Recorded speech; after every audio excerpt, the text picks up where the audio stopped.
स्वागत है आपका हमारे YouTube चैनल पे। दोस्तों, आज मैं आपके लिए जो वशीकरण लेके आई हूँ वो इतना सरल और इतना प्रचंड है कि आप सोचेंगे क्या सिर्फ ऐसे भी वशीकरण हो सकता है? इतना सरल, बिना किसी सामग्री से, सिर्फ एक मंत्र के माध्यम से। तो सोचिए वो मंत्र कितना प्रचंड होगा, जो सिर्फ अपने आप में इतना प्रचंड है कि सिर्फ जब आप उसका सिमरन करेंगे, उस मंत्र का जाप करेंगे, तो सामने वाला व्यक्ति आपका हो जाएगा। कभी सोचा है आपने कि ऐसा भी हो सकता है बिना किसी सामग्री से? क्योंकि सब कहते हैं वशीकरण बिना सामग्री के संभव नहीं है, लेकिन हम आपके लिए ऐसे प्रचंड वशीकरण लेके आते हैं जो बिना सामग्री के हो सकते हैं। क्योंकि हमारी कई माताएं बहनें, कई पुरुष, कई भाई ऐसे हैं जो ये कहते हैं कि हम कोई सामग्री एकत्रित नहीं कर सकते, या माताएं कहती हैं कि हम कहीं बाहर नहीं जा सकते, लेकिन हमें वशीकरण की आवश्यकता है क्योंकि हमारे घर की जो स्थिति है वो बिगड़ गई है और हमें उस स्थिति को सुधारने के लिए एक वशीकरण की आवश्यकता है। इसके बिना हमारे घर की स्थिति सुधर नहीं सकती, क्योंकि बहुत बुरा लगता है जब अपने दूर हो जाते हैं। घर में तो साथ रहते हैं, लेकिन दिलों में दूरियां बहुत ज्यादा बढ़ जाती हैं। जी हाँ, अगर इन्हीं दूरियों को आप कम करना चाहते हैं, या आप एक ऐसे व्यक्ति हैं जो अपनी प्रेमिका से बहुत प्यार करते हैं, लेकिन आपकी प्रेमिका किसी और की तरफ आकर्षित हो रही है और आप नहीं चाहते कि वो किसी और से बात भी करे, वो ताउम्र आपकी होकर रहे, या प्रेमिका ऐसा नहीं चाहती अपने प्रेमी के लिए, तो ये वशीकरण जो है इन सभी के लिए प्रचंड वशीकरण है। इस विधि को ध्यान पूर्वक सुनिएगा, सही प्रकार से कीजिएगा। और एक और मेरी खास बात कि किसी भी गलत मंशा से वशीकरण का प्रयोग नहीं कीजिएगा। इसलिए वशीकरण विधि को करने से पहले कई बार सोच समझकर इस विधि को अपनाइएगा, मैं आपसे बार बार ये कहूंगी।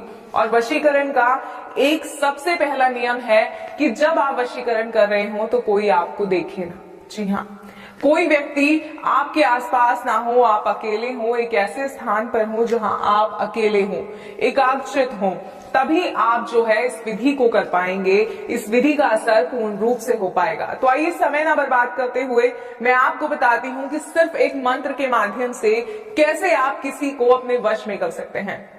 दोस्तों, पूरा दिन व्यतीत करने के बाद शाम को, रात को, जब आप रात्रि में सोने जाते हैं, तो उस समय इस विधि को करना है। और करना कैसे है आइए बताते हैं।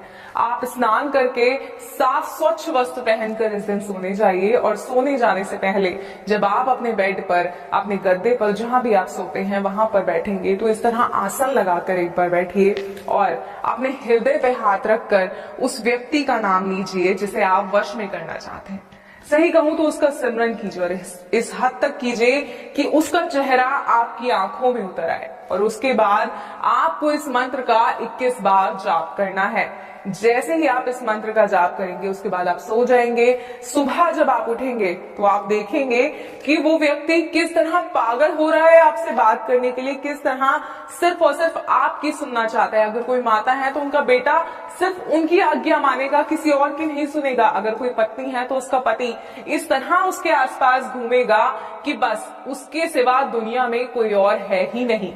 अगर आप चाहते हैं ऐसा, तो इस मंत्र को ध्यान पूर्वक सुनिए। और मंत्र है ओम नमो भगवते त्रिलोकचन मम वश्यम करु करु स्वाहा। एक बार और मंत्र बताती हूँ, ध्यान से सुनिएगा।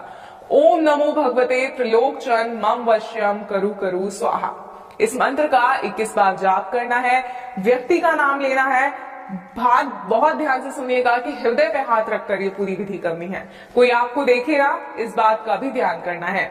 और ये मंत्र आपको 7 दिन तक करना है, और 3 दिन के अंदर अंदर वो सदस्य आपके वश में हो जाएगा। लेकिन विधि को पूरा जरूर कीजिएगा। अगर वशीकरण समझने में कोई समस्या आ रही है तो आप स्क्रीन पे दिए गए नंबर पर कॉल